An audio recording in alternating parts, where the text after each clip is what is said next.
नमस्कार, world news में आपका स्वागत है।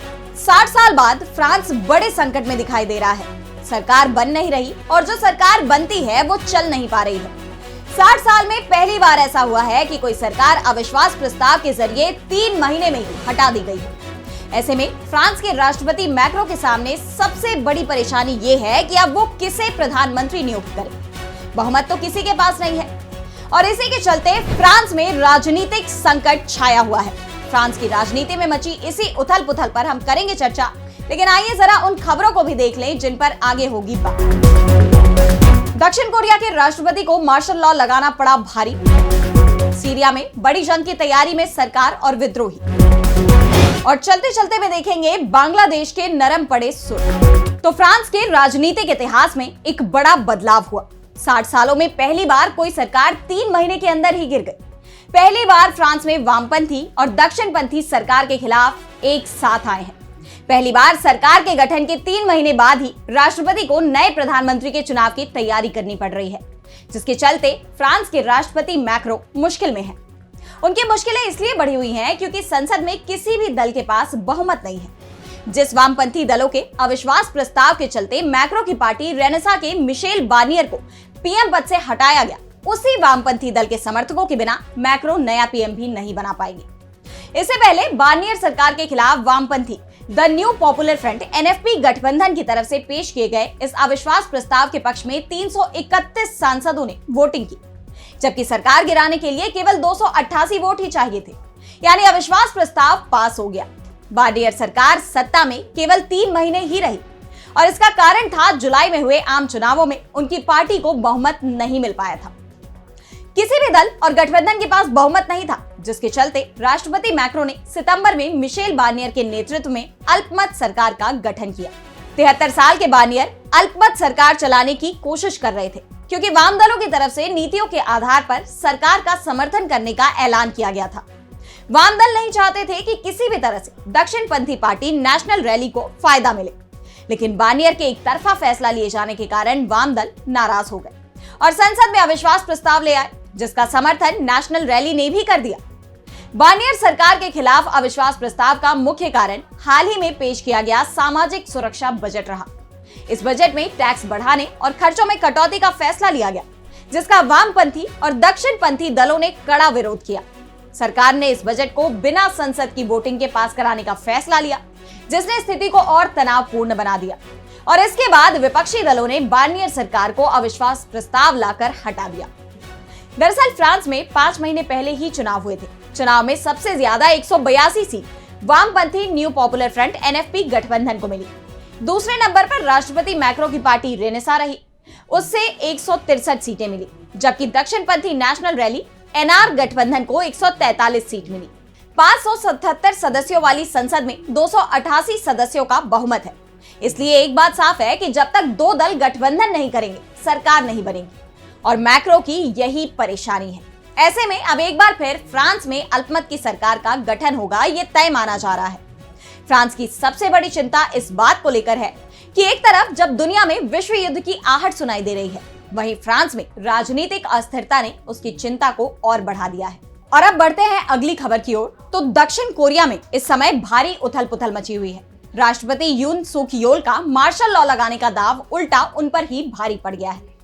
खबर आ रही है कि यून ने मार्शल लॉ लगाने के फैसले पर ना तो कैबिनेट की राय ली, ना ही प्रधानमंत्री से चर्चा की और ना ही अपनी पार्टी के वरिष्ठ नेताओं को बताया। सिर्फ रक्षा मंत्री किम योंग यून से बात हुई और अब कहा जा रहा है कि मार्शल लॉ लगाने का आइडिया यून को रक्षा मंत्री ने ही दिया था। द कोरियन टाइम्स की रिपोर्ट में दावा किया गया है कि राष्ट्रपति देश के नाम संबोधन में मार्शल लॉ लगाने का ऐलान करेंगे। इसकी जानकारी प्रधानमंत्री हान डाक सू को भी नहीं थी। रक्षा मंत्री किम को राष्ट्रपति यून का भरोसेमंद और खास माना जाता है। उन्होंने प्रधानमंत्री हान को दरकिनार कर सीधे राष्ट्रपति से संपर्क कर मार्शल लॉ लगाने का सुझाव दिया। उनके इस सुझाव के बाद कोई कैबिनेट मीटिंग भी नहीं हुई। इससे पीएम और उनकी कैबिनेट को मार्शल लॉ की जानकारी मीडिया के जरिए ही मिल पाई। राष्ट्रपति और रक्षा मंत्री चंगम गुट से जुड़े हुए हैं। दक्षिण कोरिया की राजनीति में इस गुट का काफी महत्व है। रक्षा मंत्री किम और राष्ट्रपति यून इसी गुट से हैं। दरअसल दक्षिण कोरिया की राजधानी सियोल में चंगम कॉलेज है और इस कॉलेज से ग्रेजुएट होने वाले लोग इस गुट का हिस्सा होते हैं। लेकिन अब रक्षा मंत्री की बात मानना राष्ट्रपति को भारी पड़ता दिखाई दे रहा है। राष्ट्रपति के खिलाफ नेशनल असेंबली में महाभियोग का प्रस्ताव विपक्ष की तरफ से पेश कर दिया गया। अगर नेशनल असेंबली में 2/3 से ज्यादा सांसद इसके पक्ष में वोट करते हैं तो राष्ट्रपति की मुश्किल बढ़ जाएगी। नेशनल असेंबली में राष्ट्रपति की पीपुल पावर पार्टी के 300 में से 108 सांसद हैं, लेकिन उनकी पार्टी के कई नेता बगावत की तैयारी में हैं। यानी साफ है कि राष्ट्रपति यून मुश्किल में है। अब हम आपको दक्षिण कोरिया में राष्ट्रपति के खिलाफ महाभियोग की कार्रवाई के बारे में बताते हैं। तो दक्षिण कोरिया की नेशनल असेंबली में 2/3 से ज्यादा सांसद अगर महाभियोग के पक्ष में वोट करते हैं तो उनके खिलाफ महाभियोग चलाया जा सकता है। महाभियोग के प्रस्ताव को संवैधानिक कोर्ट के समक्ष पेश किया जाएगा। यहाँ 9 में से कम 6 जज अगर इसे मंजूरी दे देते हैं तो आगे की प्रक्रिया शुरू की जाएगी। इस दौरान अंतिम फैसला आने तक राष्ट्रपति को अपनी शक्तियों का इस्तेमाल नहीं करने दिया जाएगा। इस दौरान प्रधानमंत्री अंतरिम नेता के तौर पर सारा कामकाज देखेंगे। महाभियोग होने के 60 दिनों के अंदर चुनाव कराने होंगे। और अब अगली खबर में बात मिडिल ईस्ट की। तो पूरा मिडिल ईस्ट इस समय जंग में पिसता दिखाई दे रहा है। एक तरफ इजराइल के हमले गजा और लिबनान पर लगातार हो रहे हैं, तो दूसरी तरफ भी सीरिया युद्ध का मैदान बन चुका है। इस युद्ध में सीधे या फिर पर्दे के पीछे दुनिया के लगभग सभी महाशक्तियां शामिल हो चुकी हैं। रूस, ईरान जहां सीरिया सरकार के साथ है, तो इजराइल, तुर्की, अमेरिका विद्रोहियों की मदद कर रहा है। साफ है सीरिया की जंग विश्व युद्ध की तरफ जाती दिखाई दे रही है। तुर्की के समर्थन से हयात तहरीर अल शाम यानी एचटीएस के विद्रोहियों ने सीरिया के दूसरे सबसे बड़े शहर अलेप्पो पर कब्जा कर लिया और फिर हामा की तरफ बढ़ रहे हैं। एचटीएस विद्रोहियों के निशाने पर टॉट्स है, जहां पर रूस की सेना ने अपना नौसैनिक अड्डा बना रखा है। रूस सीरिया की असद सरकार की खुलकर मदद कर रहा है और रूसी सेना ने सीरिया में बने अपने नौसैनिक बेस से विद्रोहियों पर मिसाइलों की बारिश भी शुरू कर दी है। रूस की मदद मिलने के बाद सीरिया की सेना ने भी विद्रोहियों पर पलटवार किया है। 24 घंटे में एचटीएस के विद्रोहियों को 10 किलोमीटर पीछे धकेल भी दिया है, लेकिन विद्रोहियों को अभी भी बढ़त दिख रही है। इस बीच खतरा खमेइम एयरबेस पर भी मंडरा रहा है। इस एयरबेस को साल 2015 में सीरिया के राष्ट्रपति बशर अल असद ने रूस को दे दिया था। मीडिया रिपोर्ट में कहा जा रहा है कि हामा शहर पर कब्जे को लेकर सबसे बड़ी जंग की तैयारी है। सीरिया की राजधानी दमिश्क की सुरक्षा के लिए हामा पर असद सेना का कब्जा जरूर है। अगर हामा का पतन होता है तो फिर असद को सीरिया छोड़ना पड़ सकता है। सीरिया के साथ गजा के भी हालात इस समय बेहद खराब दिखाई दे रहे हैं। इजराइल के हमलों से गजा शहर मलबों के ढेर में तब्दील हो गया है। इस बीच इजरायली सेना ने गजा के खान यूनिस क्षेत्र के उत्तरी हिस्सों में एक बार फिर हवाई हमला किया, जिसमें 47 लोगों की जान चली गई। फिलिस्तीन के स्वास्थ्य विभाग के अधिकारियों ने कहा कि हमला रिहायशी इलाकों में किया गया। हमले में कई लोग घायल भी हुए। कमाल अदवान अस्पताल के निदेशक हुसाम अबू सफिया ने बताया कि इजरायली सेना ने लगातार 5वें दिन उत्तरी गजा के बेत लाहिया स्थित कमाल अदवान अस्पताल पर हमला किया है। इस बार हुए हमले में उनके 3 चिकित्सा कर्मचारी घायल हो गए, जिनमें से एक की हालत काफी गंभीर है। अबू सफिया ने कहा कि इजरायल ने ड्रोन से बम बरसाए, जिससे कई लोग घायल भी हुए। स्थिति काफी गंभीर है। इस बीच अमेरिका के नवनिर्वाचित राष्ट्रपति डोनाल्ड ट्रंप की हमास को दी गई धमकी का उल्टा असर होता दिखाई दे रहा है। ट्रंप ने कहा था कि अगर हमास ने 20 जनवरी तक बंधकों को रिहा नहीं किया तो वो बेहद सख्त एक्शन लेंगे। जवाब हमास ने भी दिया, कहा कि अगर कुछ भी गलत होता है तो वो सभी बंधकों की जान ले लेगा। और अब चलते चलते में देखेंगे बांग्लादेश सरकार ने मानी अल्पसंख्यकों पर हमले की बात। अब तक बांग्लादेश अल्पसंख्यकों के खिलाफ हिंसा की घटनाओं से साफ इनकार कर रहा था।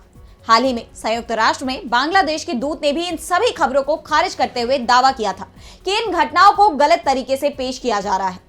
लेकिन अब यूनुस सरकार ने कबूल किया है कि बांग्लादेश में अल्पसंख्यक निशाना बनाए जा रहे हैं।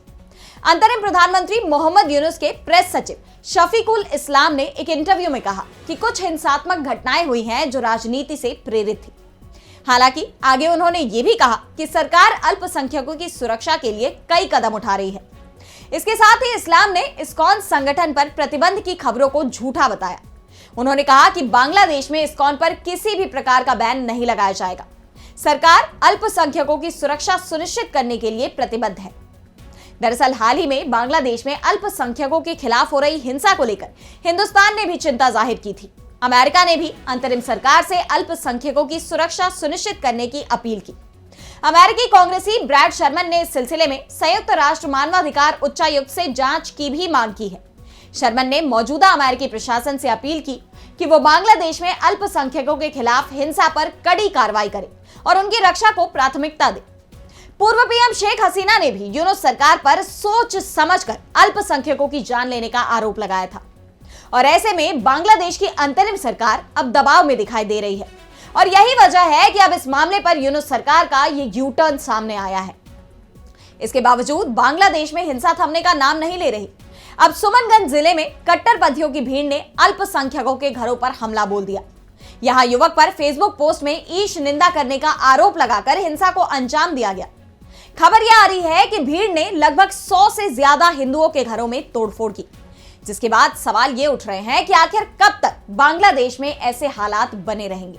तो आज इस वर्ल्ड बुलेटिन में इतना ही। अब मुझे दीजिए इजाजत और देश दुनिया की तमाम बड़ी खबरों के लिए बने रहिए डीबी लाइव के साथ। नमस्कार।